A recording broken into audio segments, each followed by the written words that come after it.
Coop, welcome back to Mint. What's up, bro? How you doing? I'm doing wonderful, man. Thank you for having me back on. Of course, man. Always welcomed on. I want to start with what the hell have you been up to since ETH Denver? We recorded an episode at ETH Denver in person. It was one of my first few in-person episodes. It was a great episode, got a ton of downloads.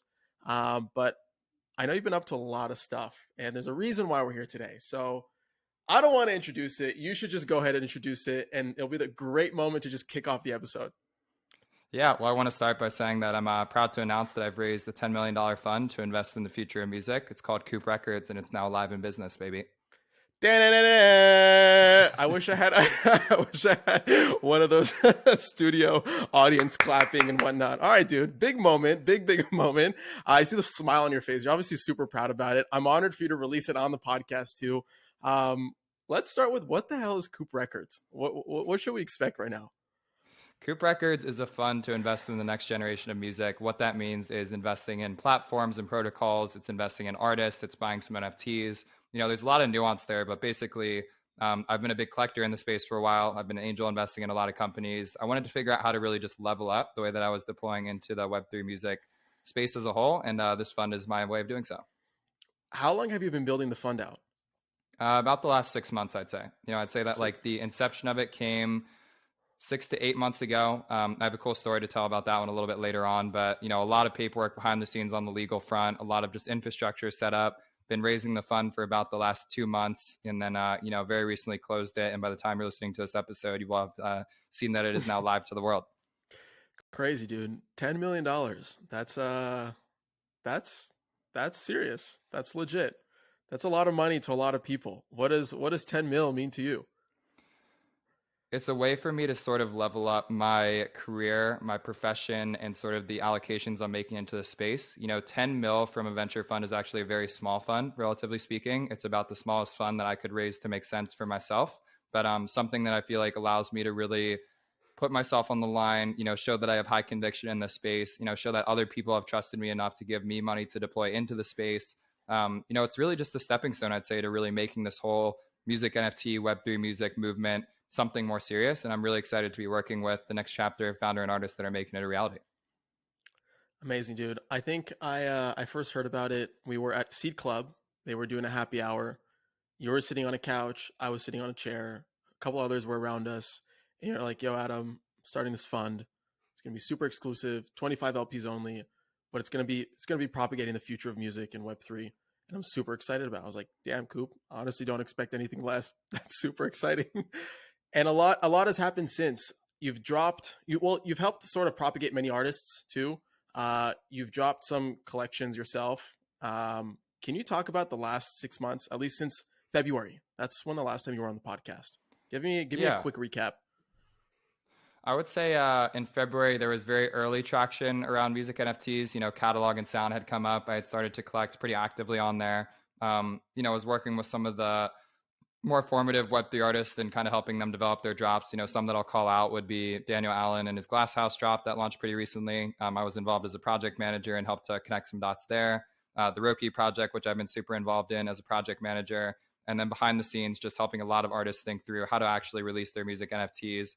I started a newsletter called This Week in Music NFTs that's published every Monday to stay up with the space. And then more recently launched a cohort called the Music NFT Launchpad to bring 10 new artists into Web3. It's almost as if you're tripling down on the space. It just so happens.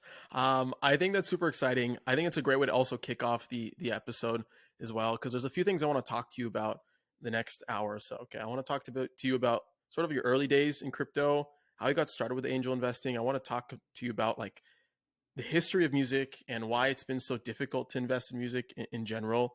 Of course, your fund thesis, what you're looking for in artists, and just all the things sort of in and out of that.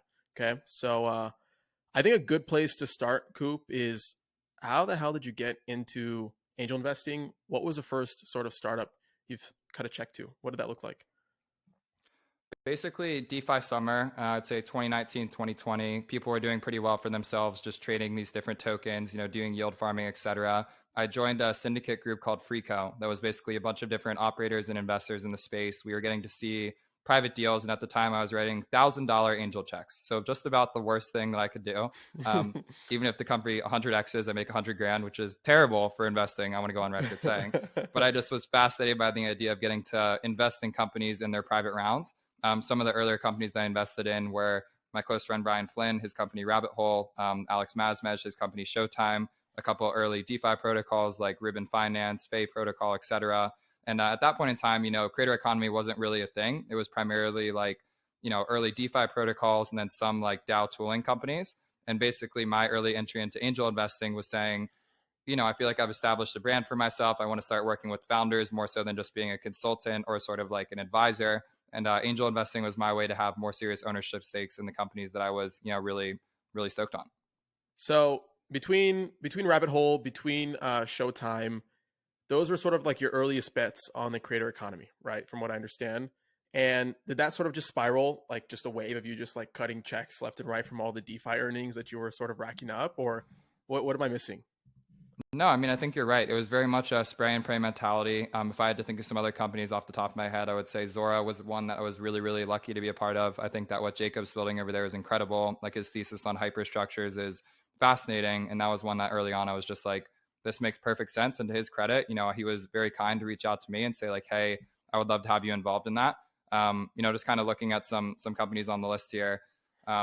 Fractional and what Andy was building was really, really exciting to me. I think in total, I ended up doing close to 40 to 50 deals over the course of like the last year and a half. And these were all basically 10 to 25K checks. And so for me, it was really just a conversation of like, how do I get myself on that tweet storm when people announce a round to say like, hey, like we've been backed by leading investors and strategic angels, including X, Y, and Z. I never really saw angel investing as a way to make a lot of money, although I'm optimistic that the investments will turn into something. It was really just a way to start building credibility in the space. And that's actually what led to the venture partnership that I had with Variant, which was something that was extremely helpful and constructive in my career as an investor. General partners, Jesse Walden, Legion, Spencer Noon, they're all phenomenal. And a lot of the early ideation around Coop Records came through that relationship, me thinking more formally through why am I investing in what I'm investing in, not necessarily doing it for the sake of investing, but actually developing conviction and strategy around what I'm investing in. And it was through that process that I started to really think about this idea of Coop Records, developing a thesis around music. And, Jesse Walden's credit, he was very much like an early advocate for saying like, I think this is a really good idea. I think you would learn a lot from it. And, here we are today, 6 months later, doing the damn thing. So the first few investments that you make, did you have any sort of like North Star that you were following? I know you mentioned it was a spray and pray mentality, but even between cutting a check into Rabbit Hole, Try Showtime, Zora, they all have somewhat something in common, right?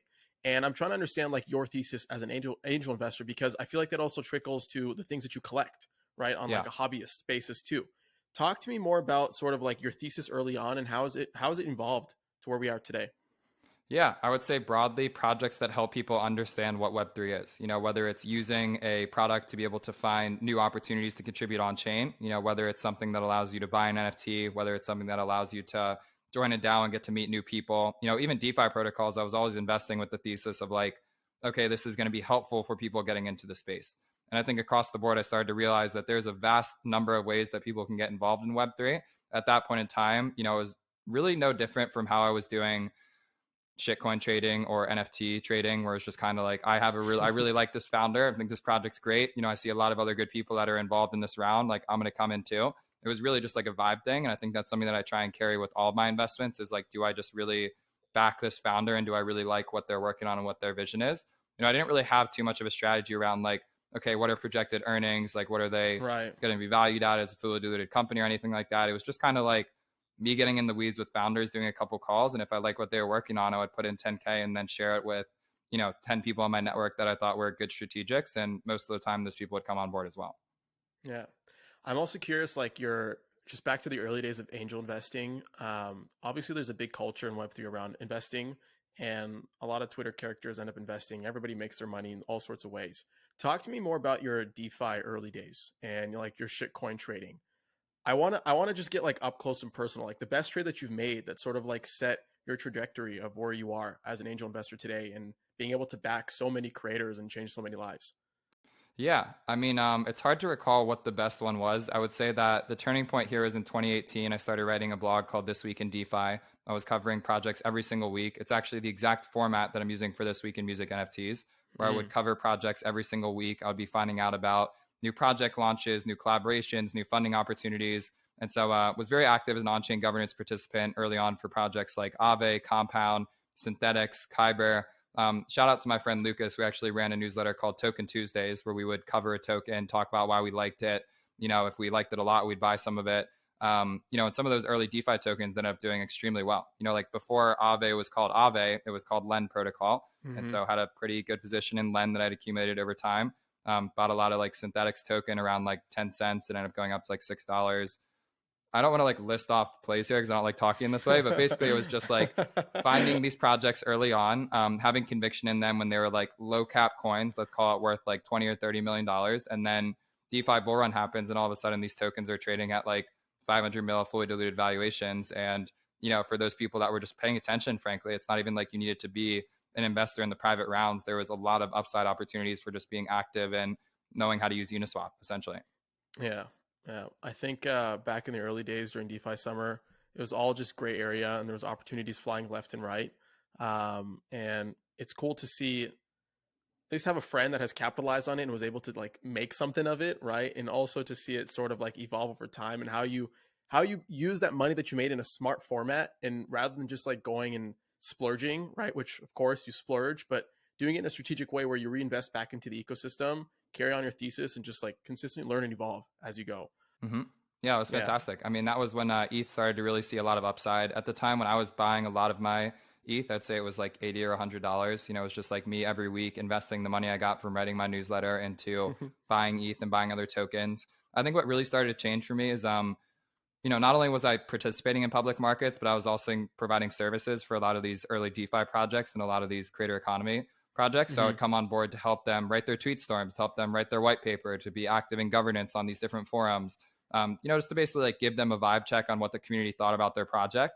A lot of times the founders are so heads down that they don't really know what the perception of them is like in the public. And so like a lot of the times me and my colleagues would be brought in just to be like, people really don't like the way that you're doing this, or like this is not being well received, or I don't think that this is going to go well. And thankfully that ended up landing me some token allocations and projects very early on that ended up doing super well. Like a fun example of this is I started a esports DAO called MetaClan in probably 2019.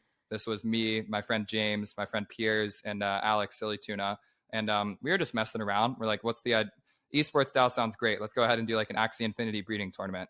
This was before AXS token had ever launched before. So we're playing the game. We're giving people, rewards for winning the tournament. And then AXS token launches and it's trading at like 6 cents, let's call it, or something. Obviously, we'd all been familiar with Axie for a very long time. And so I picked up a couple $1,000s worth, and then Axie token ends up peaking in the last bull market at like $100 a token. And like that was simply just being active and early in these communities. What I'm trying to get across here is I wasn't some like wizard who was like getting like secrets or like, getting like all this unparalleled advantage. It was just like being on the ground floor and being like really tapped into what was happening, like very actively participating in these communities where I was like helping to shine a light on them and like figuring out like the ins and outs of these different governance systems. But, I'm extremely thankful because I think for many people, COVID was the worst year of their life. And I feel really terrible for those people and I'm really sorry that they went through what they did. But for me, COVID was staying inside every single day. It was being on the computer for 13 hours a day. It was the peak of DeFi summer. It's when all this crazy activity happened in crypto. And frankly, during COVID, I was working harder than I've ever worked in my life. And I think that period of time when most people were really struggling to find meaning and purpose actually ended up being like my kind of launch point. And I think that's what gave me a foundation to do a lot of the stuff that I'm doing today. Yeah. Let's transition into Coop Records, why we're here today. Okay. So this is a fund that's sort of invested or sort of focused on investing on projects, right? Continuously angel investing, but also betting on creators, right? Can you talk more about that? Like, what does that mean to actually bet on a creator? And more specifically, in the article that you sort of lay out, you have a specific model as to how you evaluate these creators. Like Web3 has enabled a new business model for sort of understanding the value of what music artists create, right? Can you talk more about that? Yeah, absolutely. I think that people selling NFTs is really formative because prior to that, it's been very difficult to value creators cash flow on chain. Like we have streaming, we have touring, we have merchandise, all these things that have existed in the past. I think that NFTs are a net new revenue stream. And so for a lot of these early Web3 artists, instead of looking at their monthly listeners, the way to gauge the income that they're making, we're now looking at primary and secondary sales. We're looking at things like membership passes. We're looking at secondary royalties. And I think that net new revenue stream combined with all of the existing revenue streams of streaming, merchandise, touring, ticketing, et cetera, it creates this really exciting opportunity to start thinking about creators in terms of artist economies. So it's no longer just about like what song came out on Friday. It's like, what does the whole picture look like here? Like, what does this look like if we stack up their NFT sales with their streaming, with their publishing, with their merchandise, with their ticketing? And that landscape, I think, paints a very clear picture of like an artist's value. I don't think historically we've ever had a chance to like ask that question about like, what is this artist worth? I think that's basically what labels are asking every time they enter into a deal with someone. But with Web3, I think we have new ways to value culture. Like there is a really big wave around social tokens. Co-founder of a DAO called FWB that I think really clearly highlights this. And in many ways, you don't necessarily need to have specific on-chain cash flows or specific revenue statements for something to have value. Obviously that adds a lot to it. But what I see as the big opportunity with Web3 is to basically stack all of those different income streams together, structure them into one master holding company, which represents an artist brand essentially, and then basically sell off portions of that brand to the community and allow that community to collectively participate in the upside of that artist, but do it in a way that feels really collaborative and truly like in the spirit of Web3, in the same way that we've seen a lot of these governance tokens launched in the past. So is it in many ways sort of scaling what you did with Overstimulated, or what you sort of partook in with Overstimulated? I'd say it's a fusion of what we did with Overstimulated combined with some of the token launches that I've done for teams like Audius, Gitcoin, SuperRare, ENS, Rocket Pool, Optimism, et cetera, et cetera. But to really break this down, in crypto, most companies raise funding from private investors early on in the company. They build a product, they build a service, they get some product market fit for it. They start getting a lot of people to use it. And then at a certain point in time, they launch a token. And typically what you see as a user of these platforms is a really big airdrop where you're ending up getting, $1,000 worth of tokens because you traded 5 times on Uniswap. Like that's an airdrop. But what's happening behind the scenes is that all the investors that invested in Uniswap much earlier on in the life cycle of the projects are getting their equity converted to tokens, or they're getting pro rata claim of tokens. And so what I think is going to happen with creators is we're going to start to see more investors investing in artists early on, basically buying equity in the artist brand. And then over a longer time horizon, I think it's likely that artists will start to launch tokens that are no longer just social tokens that have like no underlying claim on them. You're basically buying tokens which represent governance and equity over an artist brand that's very collaborative with that artist itself. Yeah, I think what's also interesting is the timing of it. Music Web3 is like, it's the category within itself is like still relatively small, right? We're still growing. I think, what was it? There's only about like 5,000 music artists based off the Water Music Report. I'm probably butchering the number, but it's either 5,000 or less than 5,000 music artists that are Web3 native in the space. And like thousands upon thousands of songs get published every single day on Spotify. And I'm curious, like, why now? Like, why now is a perfect opportunity to sort of double down on this niche and release Coop Records as a way to help kind of proliferate the vision and help creators in the process? Yeah, and really just to highlight that, there are 85,000 songs a week released on Spotify. There's 8 million artists on Spotify. I agree with you that there's less than 5,000 artists doing music NFTs right now. There's probably less than 10,000 music NFT collectors in the world right now. And so I think that delta is the opportunity. The fact that there are the possibility of 8 million artists being able to use Web3 one day, and the fact that they aren't currently, that's what I see as really the design space here. And I want to go out and say that not every artist is well suited for Web3. Not every artist is well suited to launch a token. This takes a very specific type of artist, but for the ones that are highly engaged with their community, they're thinking through new revenue streams and mechanisms like selling music NFTs. I think there's a really new chapter of music that's happening right now. And when I look at this fund, it's basically saying, hey, we had Napster, and then we had SoundCloud, and then we had Spotify, and next we have Web3. And in terms of what Web3's winners look like, I think it's way too early to tell. We're seeing really strong early signals of that. Hats off to Sound XYZ for what they're doing, to Royal, to Catalog, the people that we all talk about on this podcast a lot. But we are very early in that conversation. If we zoom out over a long enough time horizon, I think there's going to be incredible opportunities to invest in the next generation of music. And this fund is really my way of saying, hey, I think there's something here. I'm going to raise a small fund, $10 million, to invest in pre-seed and seed stage startups to help figure out what this landscape looks like over the next 10 years. So what are you actually excited to invest in that doesn't currently exist in the market? I think it's less about what doesn't exist in the market. I think it's just about helping founders get to that point one at a time, and so the Okay. vast majority of the fund is being invested into platforms and protocols. So think of Okay. this of companies like Sound XYZ, Royal Catalog, but kind of like the next generation of that. And I think that for a lot of these projects today, there's more culture happening that just didn't exist previous to that. Like I think there's a really big shift around like collectives and these kind of like co-owned record labels and cooperatives and whatnot. Very synonymous with what we're seeing on kind of like the DAO side of things. That mentality, I think, lends very well to music. And so being able to play a formative role in setting up, the next transformative record labels in the world, the next transformative collectives in the world, having ownership stakes in them by purchasing a percentage of equity and being really involved with the founder. I'm really stoked about that. As we alluded to earlier, I've been acting as a project manager across a lot of different artist projects when they're doing something bigger than just like a typical music NFT drop. And so me being able to actually partner with them to build product around their brand, invest into the brand directly, and then bring a portfolio company on board to help like really level that up. I kind of see this as almost like a very composable mesh where ideally the Coop Records portfolio is a series of companies that can all work with one another to help any artist really further themselves in Web3, and then make sure for those artists that we're invested in through the fund, we can be really hands-on in helping to connect the dots and make their artist economy as valuable as possible. Yeah. I think another interesting component of this is there's multiple parts. It's not just a fund because you invest yourself. You also started this new incubator called the Music NFT Launchpad, and now you have sort of the capital to support the artists, not only coming out of it, of course, but other artists sort of collectively around it. But it's like you've built this vehicle where it's like it's multidisciplinary and they each support one another, right? Mm-hmm. Am I getting this correctly, or what am I missing here? No, you're exactly right. I think the thing that I want to like highlight here is that the fund is not going to be writing 10K checks into buying everyone's music NFTs. Like that's just not the design or the purpose of it. Don't think that Sound XYZ is going to get like an influx of new capital from Coop Records sweeping floors left and right. It's very consolidated. And what we highlighted earlier is that when I was doing angel investing, I was very much taking a spray and pray mentality, right? Right. This fund is a very convicted way to bet on select artists and select platforms. I think that it will benefit the space as a whole, but I just want to put that out there that Cooper Records is not buying your music NFT because I have a new source of capital here, but rather, when there's something that's working and working well, being able to add leverage. I think that's something that does not exist in the sector currently, is that when an artist starts to break out, when a platform starts to break out, there's so few people paying attention to this that it's hard for that to really scale. Let's think about hiring, let's think about marketing campaigns, ways to kind of get these brands out there.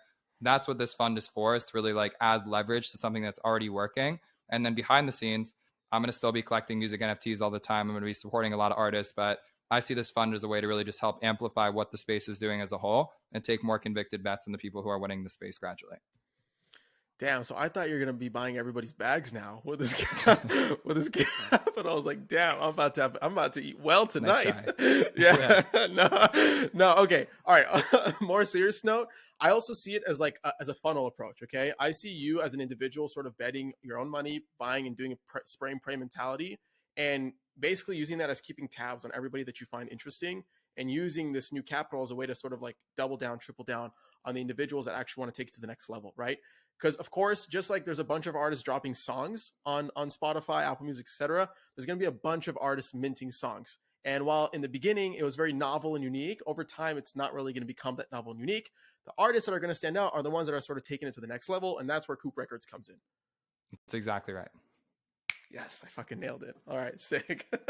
All right, so I want you to paint me the ideal profile of an artist that you would sort of double down on. What does that look like in today's world? And from there, do that for the same thing as a founder. Like, what does the ideal founder, the ideal project or protocol sort of look like that you want to sort of kind of tag along to?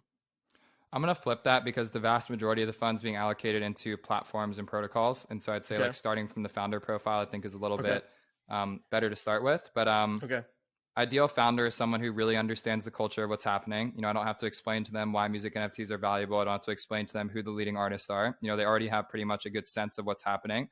They're very formative in recognizing that Web3 will be a net new playbook. They're not really super concerned with like bridging over the old world into the new. Like, I think that there's value in that, but I'd say that the fund is more focused on like what's new that hasn't existed before, what's uniquely unlocked by Web3 that didn't exist previously. And then more than that, just sort of like who is a founder that's capable of building a team around them.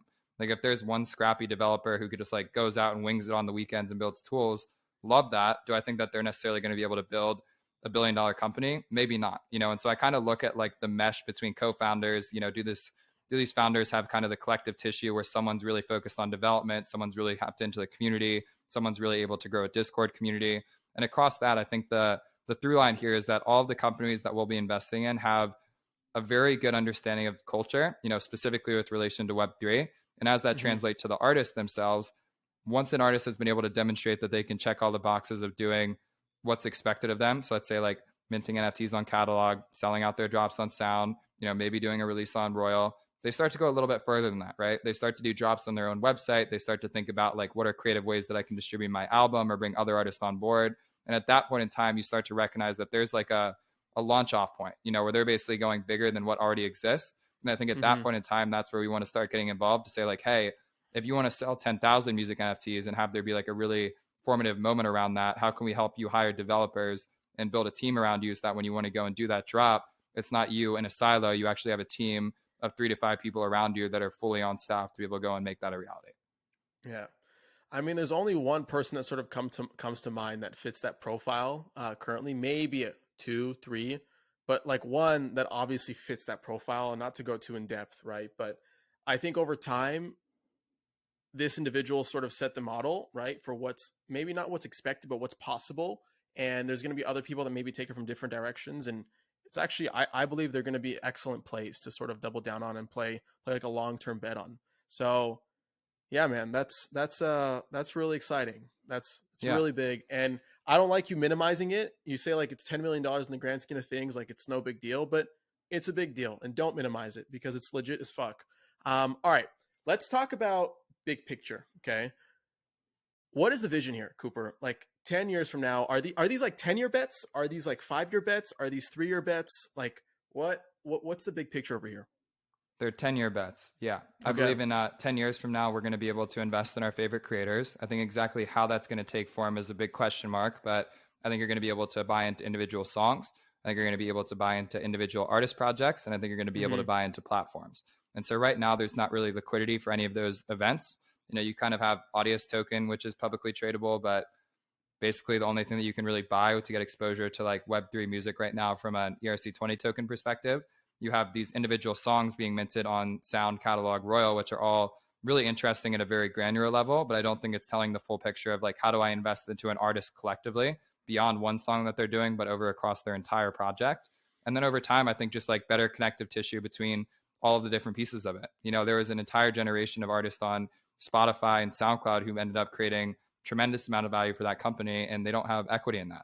And I think if Web3 has showed anything, I always come back to the word ownership. I would highlight the early variant piece, the ownership economy, which is very transformative in how I thought about the space. And I think that needs to apply more to music, where if you're an artist who's creating value for these platforms, you're able to capture that value in the form of either equity or tokens. If you're an artist who's creating a lot of value for their fans, that fan being able to capture value in the form of either NFTs, tokens, or equity. I think there's just going to be a lot more connective tissue between the experience of listening and consuming music. And I'm hoping that over a 10-year horizon, we can unlock a lot more of those opportunities so that people who are really passionate about this space can have more deeper ways to get involved. Yeah. And also in your blog post, you sort of titled this concept as artist seed rounds. This is very typical in startup culture, but for those creators that are listening right now, what is a seed round? How does it differ from a pre-seed round? I guess a pre-seed round would maybe be you just buying something off Sound, right? Would that be considered a pre-seed round, or how do you think about it exactly? I would consider a round basically the first time that you're selling equity to investors with the hope of building something bigger than yourself. And so in the concept of artist seed round, if I want to hire employees to work for me full-time, I need capital to do that. I don't think that it's smart to be living paycheck to paycheck or using your NFT proceeds to be able to hire those people. Instead, being able to bring on long-term partners that can purchase equity stakes in your brand in exchange for you having the capital to go hire and build a team around you. That's basically what we're talking about here. So instead of you just doing a drop, making a couple ETH off Sound and then going and like spending that on a one-off project, it's like, well, what if you had a developer working for you full-time? What if you had a community manager working for you full-time? What if your manager didn't have to have 5 different clients on their roster that they're taking commission off of, but they could represent you full-time? And I think what I've started to notice across the industry is that when these artists get to be the biggest in the game, they typically have 3 to 5 people around them that are working for them full-time. But up until that point, there's never been economic opportunities to have that be a reality. Like a manager needs to commission off of 5 artists because their one artist isn't making enough money for them to survive off of. But if they have a capital pool that was provided by investors to say, hey, here's a salary and an equity options that you can have long-term ownership and get paid on a monthly basis for working for me, I think there's some really exciting things that come out of that. I'll be the first to say there's a ton of complications here. The ways that you structure this is extremely complicated. The way that you help other players understand this that are typically operating on a commission model that maybe might defer some of their commission in the future is extremely complicated. But at its source, it's just saying like, hey, we want to formalize this vehicle more. Artists can act as CEOs. I don't think that all artists are CEOs, but I think they have the ability to if they choose to. And if you're a CEO, taking on some funding to go ahead and build your company into something bigger than yourself, I think it's a really exciting opportunity. Yeah, it feels like artists are now becoming startups. That's sort of how I see it. And it's a concept we've talked a lot about on the podcast, how artists or like creators are going to start very like operating very nimbly, right? Like in a very nimble fashion where they're going to focus on creating, but they're going to have other people on their team that sort of focus on other things. And it's going to be living in this sort of, I guess, like vehicle that's very similar to how an early company sort of operates, right? I also see it from the point of view of there's going to be option pools, right? For these artist employees, right? Whatever you want to call them. And treating yourself as a startup and having external capital to help sort of fund your creative endeavors is really, really powerful. We're seeing this sort of form through Web3, through very public markets, people sort of supporting artists through patronage, royalty compensation, whatever it may be. And now it's kind of coming to the next level with Coop Records. Do you imagine this model sort of being replicated, or do you think it's actually quite risky what you're doing? I think it is extremely risky, and I hope that it gets replicated. I think that over time it'll become less risky because there's more standards around it. For the early iterations of this, we're taking our best guess at it. We're operating off of assumptions that we think are logical but have not been proven out yet. I'd say that it's really going to take time, and I think it's really going to take a select type of artist for these things to work. Like I highlighted before, not every artist is well suited for this. I don't think that every artist should try and do a seed round. I don't think that every artist should try and hire employees. Most artists just want to make music, and I think that's perfectly fine. And I encourage that. I collect a lot of music NFTs from artists that just want to make beats, and I absolutely love that. But I think there are a select demographic of artists. Let's call out Kanye, Jay-Z, etc. These artists that have built something bigger than themselves that show that they are capable of doing something beyond the music itself. And I think the music becomes like the bedrock of what all this is around. But for artists that are building these brands and doing things that are bigger than them, having formal structures in place that you can bring on partners and long-term investors, having it so that if your manager works for you for 10 years and then they get fired, they just lose their income stream now because there's no agreement in place such that they can have like early ownership. There's very small things in the way that the music industry is designed where if I was your manager for the first 4 years of your career and you became a superstar and you now need a bigger manager and you fire me, I don't think that's fair that early person who worked in the first 4 years has no exposure to the project anymore. Right. I think that equity and options will exist such that if you created value for something early on in its life cycle, you get to own that, and that doesn't mean it's just given to you on a silver platter on day one. Here's 5% of my company. But this is how it works with tech startups. You get an options plan over the course of 2, 3, 4 years. If you stick with that company for 4 years, you fully vest and you can go do whatever you want. But I don't think that those models really exist with relation to music right now. And so I'm hoping that these structures can be very early examples in the way that might work. Let's also not forget that majority of creators don't understand the value of ownership. The jobs that they typically work to support their creative endeavors pays them by the hour, or it's probably by salary. Tech culture is like the only sort of culture that's propagated that allows people to get ownership, a stake in the time that they commit to creating value, right? And I think for a lot of creators entering Web3, it's a very new concept. Like this whole idea of owning something, let alone digitally, like what does that mean in the grand scheme of things? I don't think we've sort of seen that proliferate in real time just yet. I think more and more creators are understanding it. I think something that you did back in the day where I think you tweeted like, I'm only working for ownership. Like you had this entire campaign that you sort of like pushed out. You're like, you had this mirror post, blah, blah, blah, sort of explain the value of ownership and what that means. I think that sort of like dented a little bit, but there's a lot more homework, a lot more work for all of us to do to sort of understand and educate creators what it means to work for ownership and what that means in the grand scheme of things. How do we get there? How do we teach more creators about the value of ownership, either on a playful level, on a forceful level? Like what does that really look like from your point of view? It's a really great question. I wish I had one, succinct answer for that.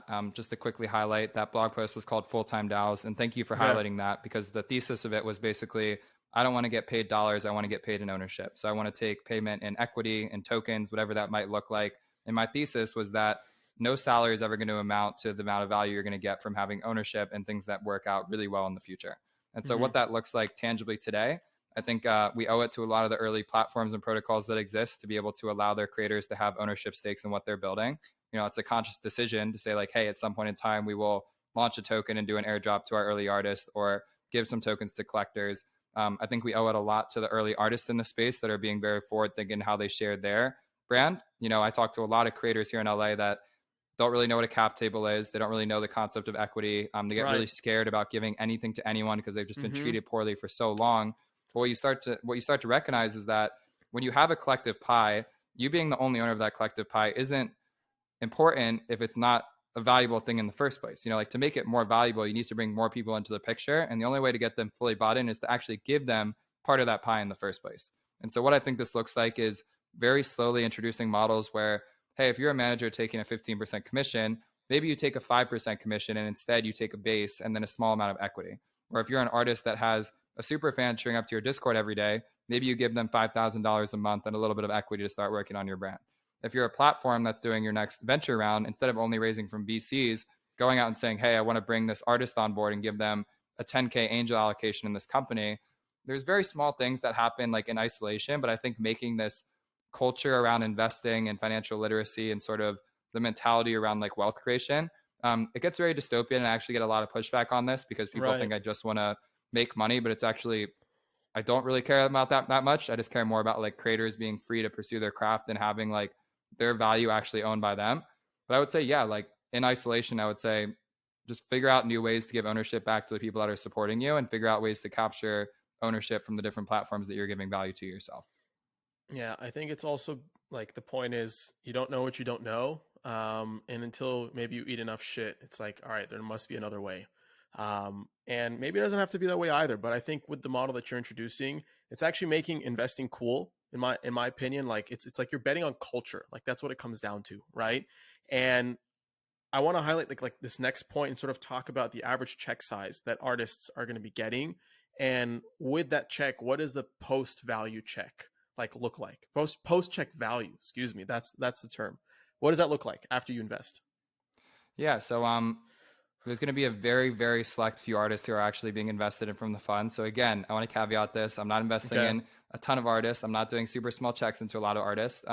The ideal investment for Coop Records is the $250K check.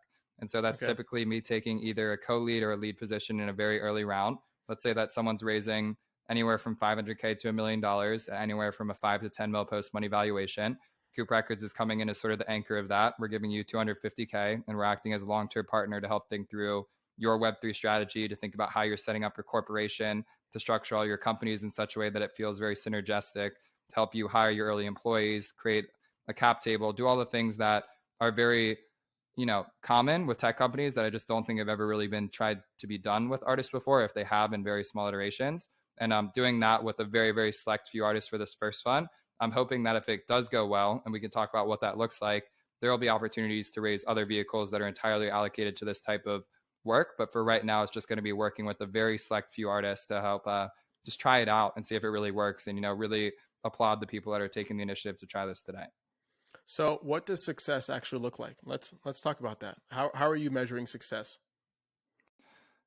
Success is twofold. I'd say one, it's are you able to create a community of fans who constantly support you in everything that you do? Do you have an artist project that's reputable? It becomes a household name. Are you playing shows? Are you selling out stadiums, etc.?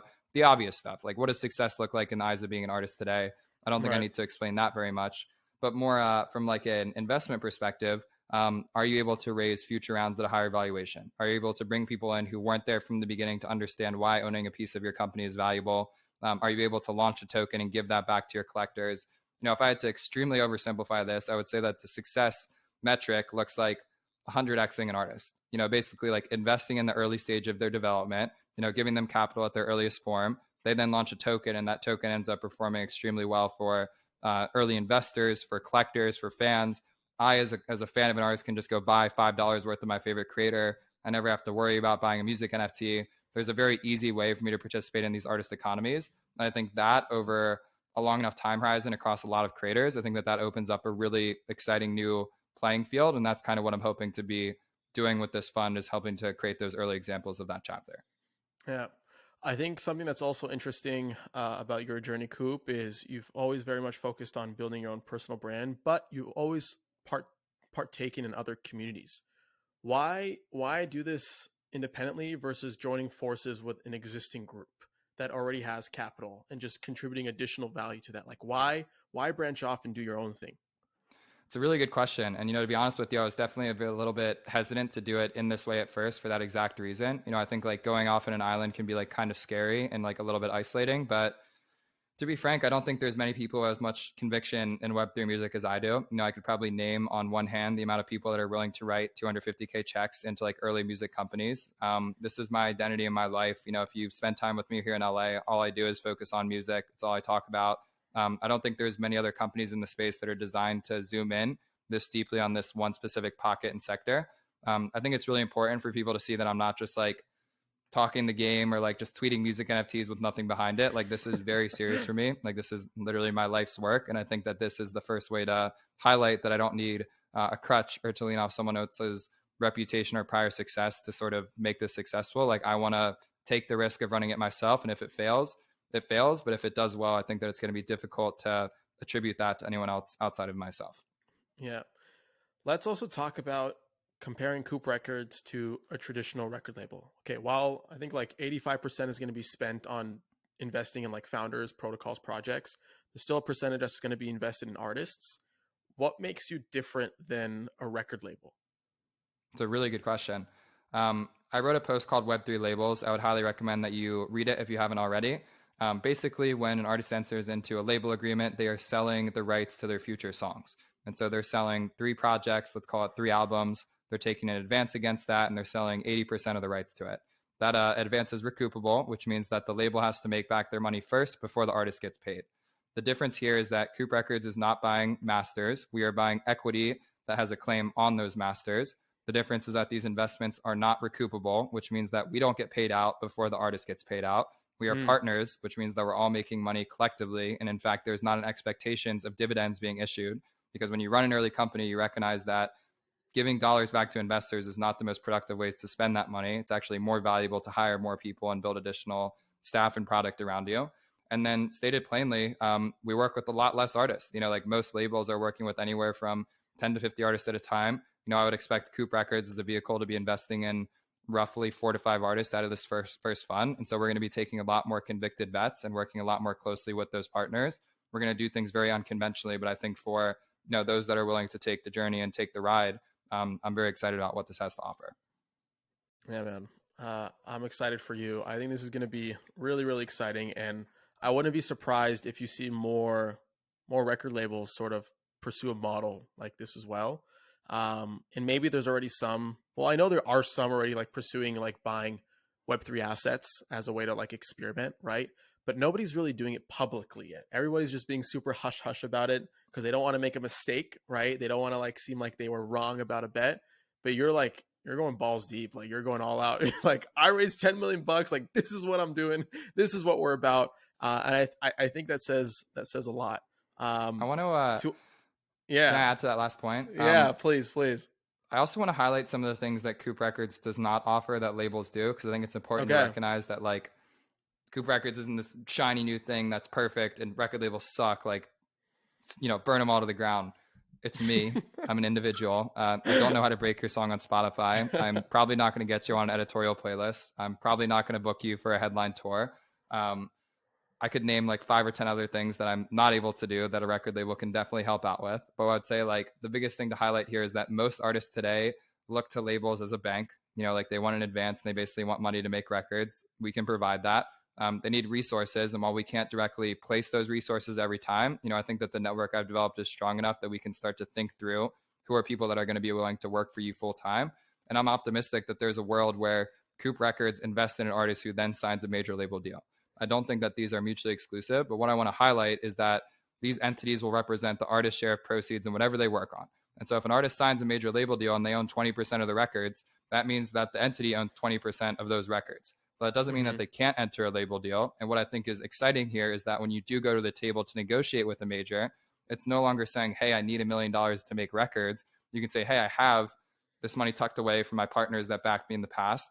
I need resources. I need to get on playlists. I need to get on radio. I need you to get me press and find a talent agent, whatever it might be.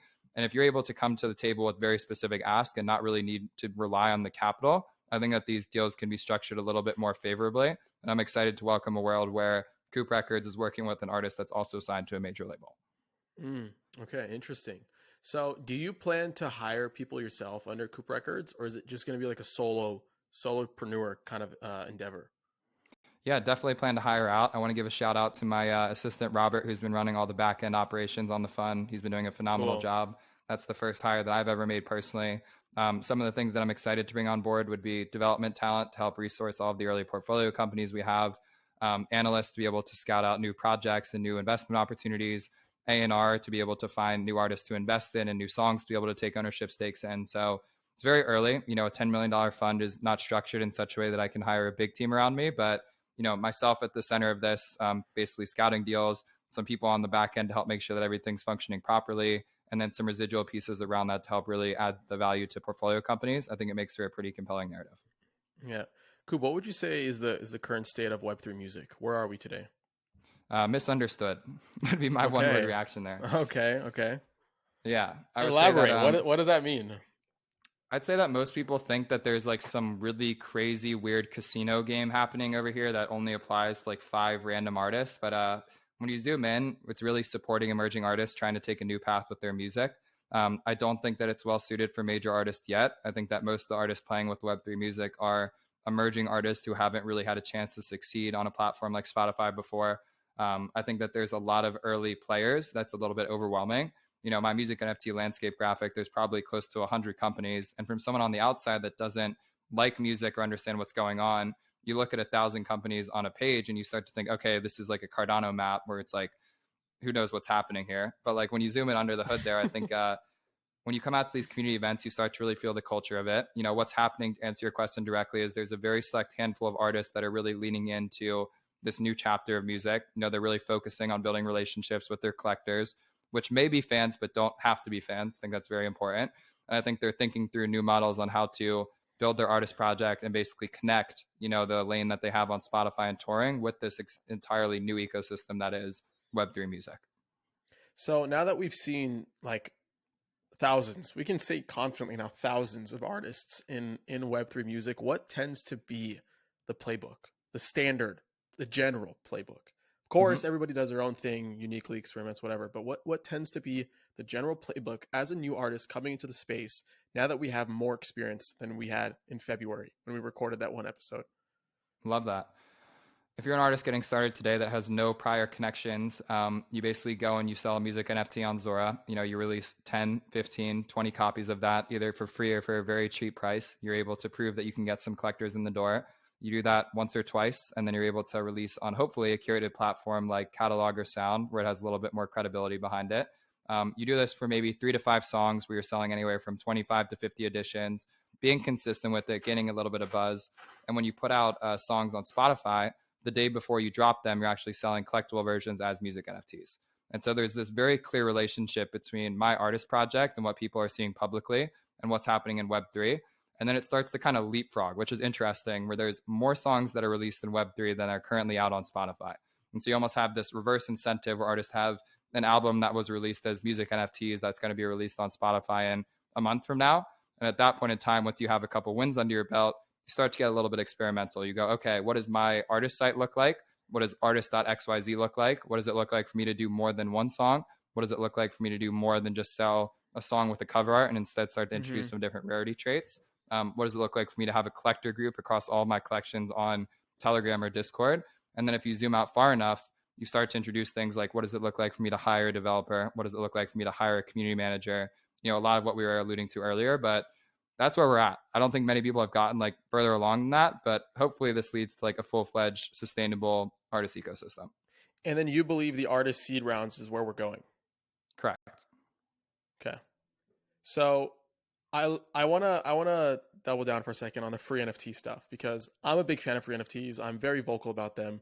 I'm so happy that I'm seeing more artists sort of issue free NFTs as a top level funnel to build like a wide net of collectors to then kind of like create more unique experiences. What are your thoughts on the whole free NFT movement? I know in the beginning we were selling music NFTs for zero point 0.1 ETH, zero point 0.5 ETH. Now they're like the new zero point 0.1 is like 0.05, right? It's a fire tweet, by And the way. yeah, thank you, sir. Thank you. And now we're seeing free NFTs. I love it. I'm a big fan. What do you make of all this noise of all this experimentation? I completely agree with you. I think that if you're just getting started, getting people to collect your work is more important than how much you raise off of selling that work. And so if you're able to go and release a music NFT for free and get 50 people to buy it, it's a lot harder than you think. You know, just getting people to press that button and actually buy the free NFT is a lot more challenging than it might seem. To your point, I think just kind of getting familiar with minting, getting familiar with people like collecting these things, hopefully encouraging people to have a secondary market because you've released it in such a way that there's excess demand. One mistake that I see people make a lot early on is they try and overcomplicate it. You know, they either try and shoot for the stars and do 1,000 music NFTs. They try and do, 20 different songs that all have some small variation with them. They try and like do this giant 6-month project that either is going to like flop or fail on Friday at 2 PST. And what I'd say now is like, if you're getting started, when people uploaded to SoundCloud in 2013, they didn't upload like expecting there to be a sellout in the first day. They didn't upload it expecting you to get like major reposts right away. There was a very free culture around like music discovery and curation. I think that's where we're starting to get back to with Web3 is like maybe instead of scheduling a 6-month release strategy on Spotify, just upload a song every Friday and then sell 25 music NFTs for free and see what happens.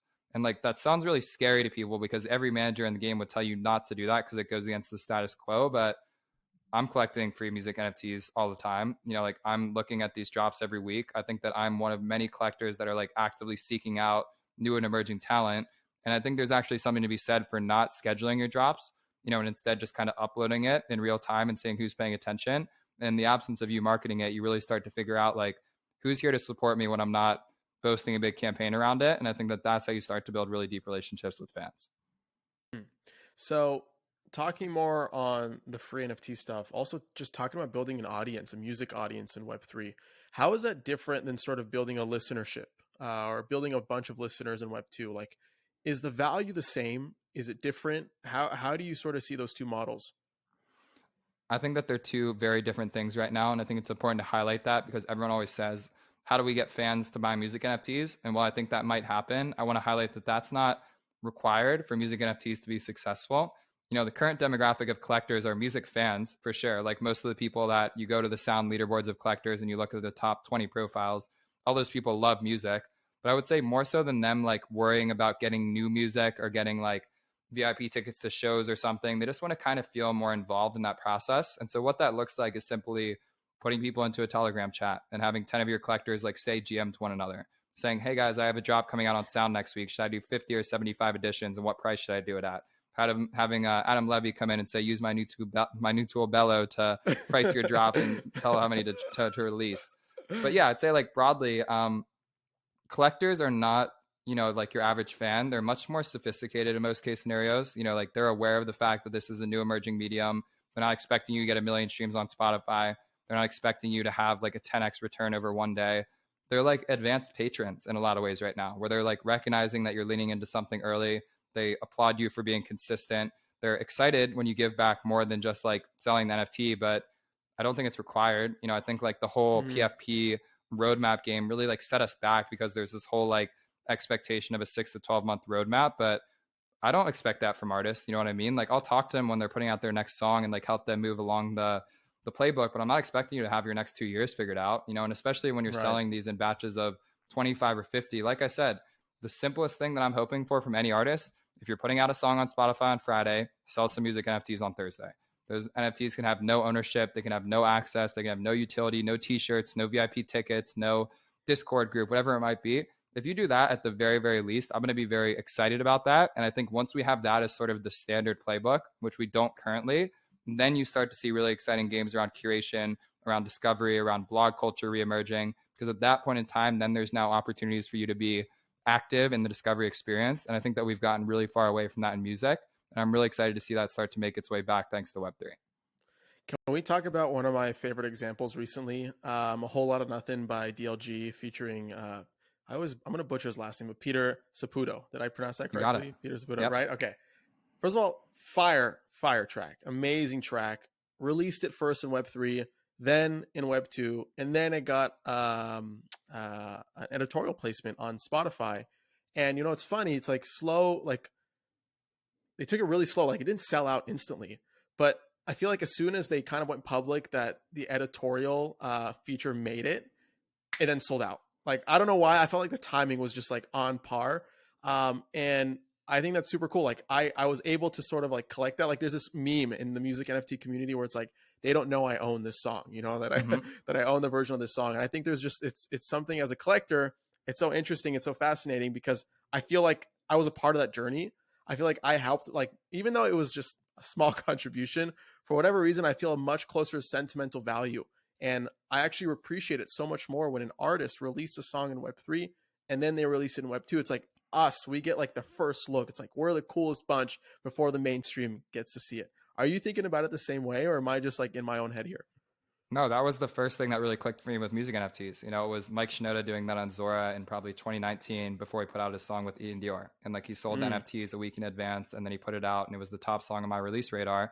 And I immediately had this connection with it in a way that I've never had with music before. And that was before any of this stuff, like before catalog existed, before sound existed. And, to your point, I think that is what a lot of people are looking for. It's just to have a deeper relationship with the song. I think what's exciting is that over the next 2 years, most of the artists that are releasing today are kind of like in the middle of their career. They've released a couple songs on Spotify before, maybe it didn't work out. So now they're leaning more into Web3. Maybe I'm a bigger artist that has an existing song that I'm now tokenizing. I think where this gets really exciting is artists who have never released a song before releasing music NFTs with their first song ever. And so from the origin of their story, you have the ability to collect their first song and be involved from the very, very insets of their career. And I think when that starts, which just takes time, I'd say that's going to start to happen over the next 2 years. When more of those examples start to happen, that's when I think this stuff's going to get really, really serious. Are some of the artists that you curated for the first cohort of the music NFT Launchpad, do they fall in that category? Yes. Okay, cool. Can you talk more about the Launchpad? Well, what is it exactly? I know we talked about like the triangle of you being a collector, Coop Capital, and the Launchpad. Let's focus on the Launchpad really quick. What is that? Why should people care? Fill me in. There's a lot of artists that are excited about the idea of Web3, but just don't really have the proper guidance on how to get started. These are artists that have incredible music. They've heard me talk their ear off about getting in the space for a long time, but they just didn't really know how. Frankly, there just wasn't a playbook for them. What I found is the best way to get started is to really just meet other people that are also getting started and having like a collective to be able to share ideas with and just talk through very basic questions. And so this Launchpad was really a way just to highlight emerging artists, people new to the space, underrepresented creators that might not be on a platform like Catalog or Sound yet, but that have the talent and potential to get there one day. And then taking them through a very simple 4-week course that's saying, hey, here's how you set up a MetaMask. Here's what gas is. Here's how you set up your ENS name. Here's some people to follow on Twitter. Here's some etiquette around why you shouldn't use hashtags. Here's some different players to keep an eye on, and here's some different artists to go and support. And when you give someone those resources, I obviously can't do any work for them, but I think it increases their likelihood of success. I think it brings them in a way that feels a lot more, connected, and it feels like you have more of a purpose in the space. And I want to really give a shout out here to Seed Club, because Seed Club is a very early inspiration for this. The way that Seed Club brings in different Web3 projects to the space, the way that they spend time with their founders to help connect them to other founders and talk through different strategies. I went through one of those early programs as a mentor, and I was like, this is fantastic. I think that every industry could benefit from this. I don't think that we've done the best job of doing that with Web3 music yet.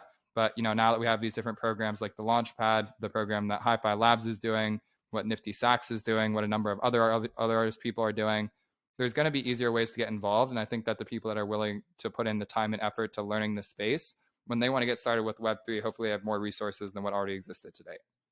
What does the curriculum specifically look like for a new artist joining the cohort? How do you guys sort of break down the scary keywords? Is the first thing that you do like have them open up a MetaMask, you send them their first ETH, and you're like, go collect something or go mint something? Or do you approach it more thoughtfully and strategically? How do you sort of approach it? No, it was open your MetaMask, let me send you ETH, and instead of going to collect something, go and set up your ENS domain. That was the homework assignment for week 1, actually. Oh, okay, cool. Yeah. Interesting.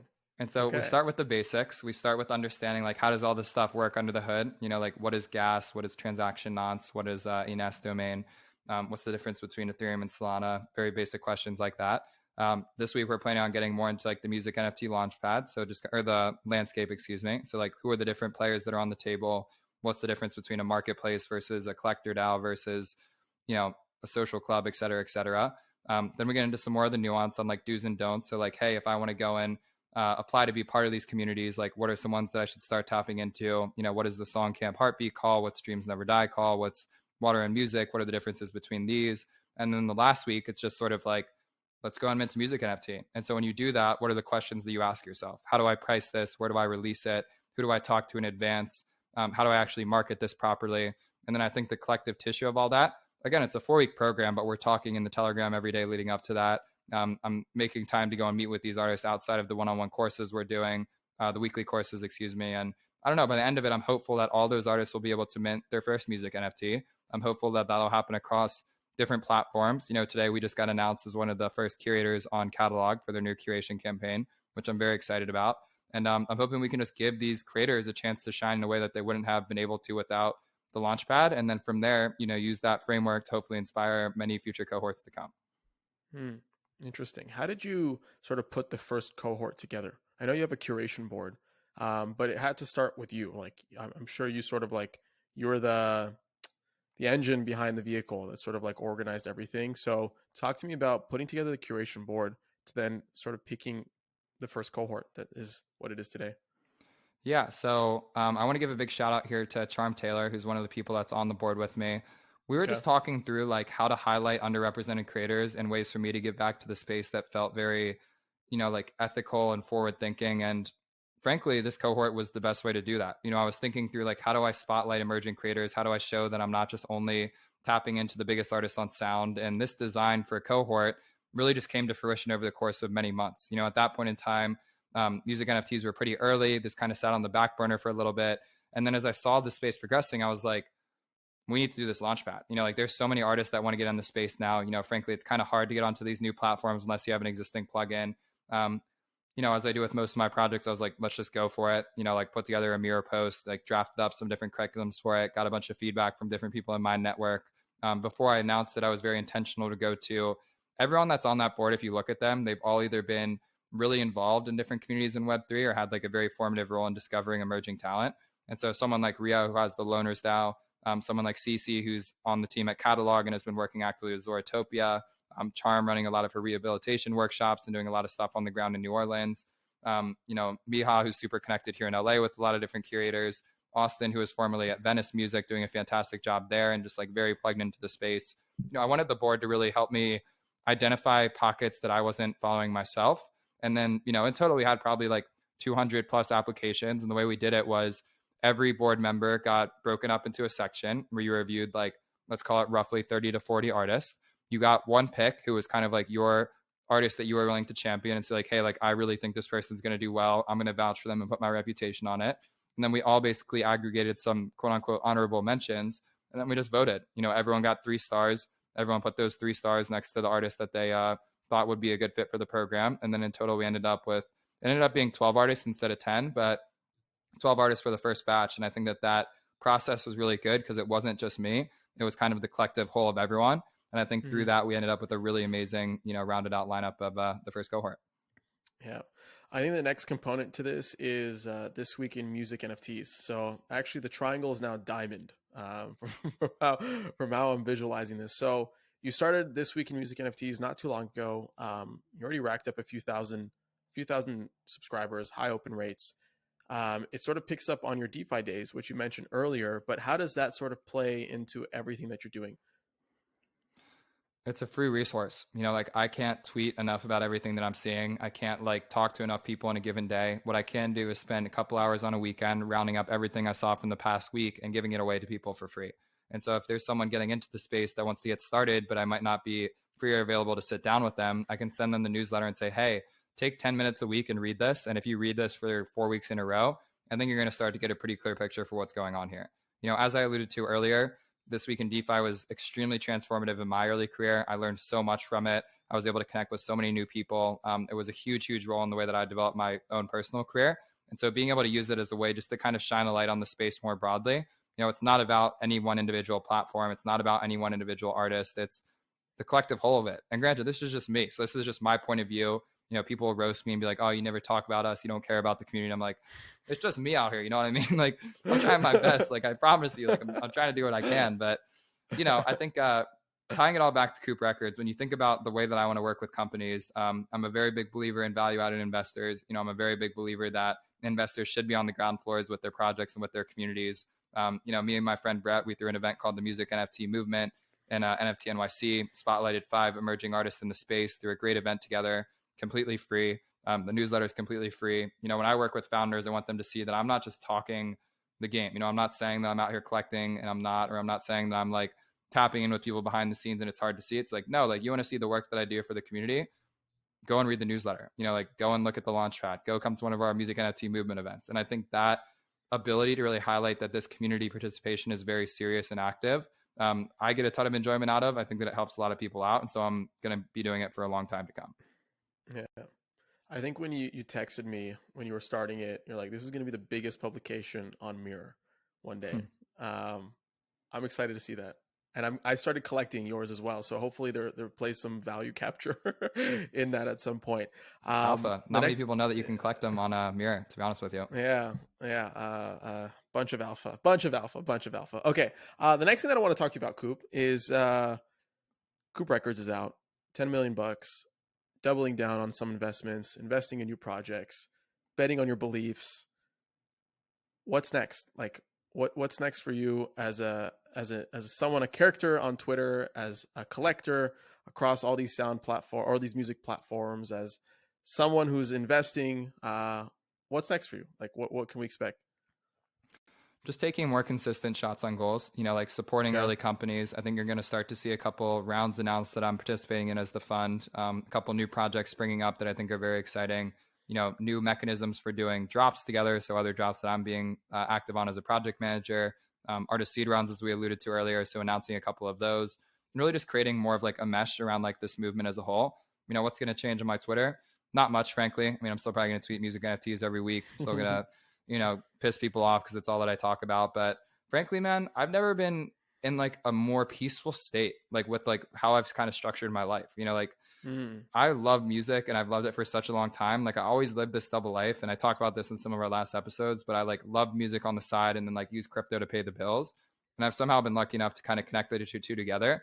I'm well aware that there's a very vibrant world of stuff happening in Web3 outside of just music, and I do my best to keep up with it. But the flip side to that is that I can kind of just be in this small little niche that not many people care about, just vibing out, collecting music NFTs.